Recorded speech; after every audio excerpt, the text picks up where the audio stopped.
Financial freedom सुनने में बहुत अच्छा लगता है, लेकिन ज़्यादातर लोगों के लिए ये एक सपना ही रह जाता है। लोग मेहनत करते हैं, नौकरी करते हैं, कमाते भी हैं, फिर भी आज़ादी नहीं मिलती। क्यों? असल समस्या ये है कि ज़्यादातर लोगों को ये भी साफ नहीं होता कि फाइनेंशियल फ्रीडम होती क्या है। किसी के लिए ज़्यादा पैसा कमाना ही आज़ादी है, किसी के लिए काम करना बंद कर देना। लेकिन सच्चाई ये है कि फाइनेंशियल फ्रीडम का मतलब है पैसे की वजह से फैसले मजबूरी में न लेने पड़े। सुबह अलार्म बजता है, जल्दी उठना पड़ता है, ऑफिस जाना होता है, ट्रैफिक, थकान, तनाव। काम इसलिए नहीं किया जाता क्योंकि पसंद है, काम इसलिए किया जाता है क्योंकि बिल भरने होते हैं। और जहां मजबूरी होती है वहां आज़ादी नहीं होती।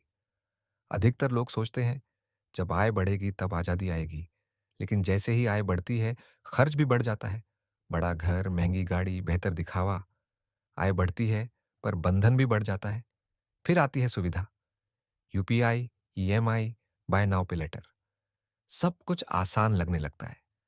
पैसा जाता हुआ दिखता नहीं है इसलिए लगता है कि कोई बोझ नहीं है, लेकिन असली बोझ धीरे धीरे बनता है, महीनों में, सालों में।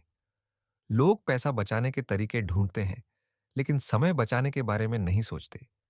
जब पूरा समय सिर्फ पैसा कमाने में चला जाए तो आज़ादी कहाँ से आएगी? फाइनेंशियल फ्रीडम का मतलब ही यही है कि आप अपना समय अपने हिसाब से जी सकें। लेकिन अगर समय ही आपके पास नहीं है, तो पैसा किस काम का? डर भी एक बड़ी वजह है। नौकरी जाने का डर, आय कम होने का डर, लोग क्या कहेंगे, इसका डर। ये डर लोगों को सुरक्षित नहीं बनाता, ये उन्हें फंसा कर रखता है। सोशल मीडिया इस डर को और बढ़ा देता है।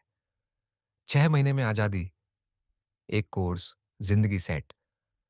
लेकिन सच्चाई ये है कि फाइनेंशियल फ्रीडम कोई शॉर्टकट नहीं है। ये एक लंबी प्रक्रिया है, धीमी, कभी-कभी उबाऊ, लेकिन सच्ची। लोग पहले आज़ादी चाहते हैं, लेकिन अनुशासन नहीं चाहते। खर्च पर नियंत्रण, ज़रूरत और सुविधा में फ़र्क, धैर्य। इनके बिना आज़ादी सिर्फ कल्पना बन जाती है। एक और बड़ी वजह है तुलना। लोग अपनी ज़िंदगी दूसरों से तुलना करके जीते हैं। किसी की गाड़ी, किसी का घर, किसी की छुट्टियाँ। इस तुलना में अपना रास्ता खो जाता है। फाइनेंशियल फ्रीडम अपनी शर्तों पर होती है, दूसरों की शर्तों पर नहीं। फाइनेंशियल फ्रीडम सपना इसलिए लगती है क्योंकि लोग पैसा कमाने का तरीका बदलना चाहते हैं, लेकिन पैसे के बारे में सोच बदलने को तैयार नहीं होते। यह एक दिन में नहीं आती। ये बड़े फैसलों से नहीं, छोटे फैसलों से शुरू होती है। आज क्या ज़रूरी है और क्या सिर्फ सुविधा है, यहीं से फ़र्क पड़ता है। फाइनेंशियल फ्रीडम सपना नहीं है, ये मुश्किल है, धीमी है और हर किसी के लिए नहीं है। लेकिन जो लोग आज के आराम से ज़्यादा कल की आज़ादी को चुनते हैं, उनके लिए फाइनेंशियल फ्रीडम सिर्फ सपना नहीं रहती,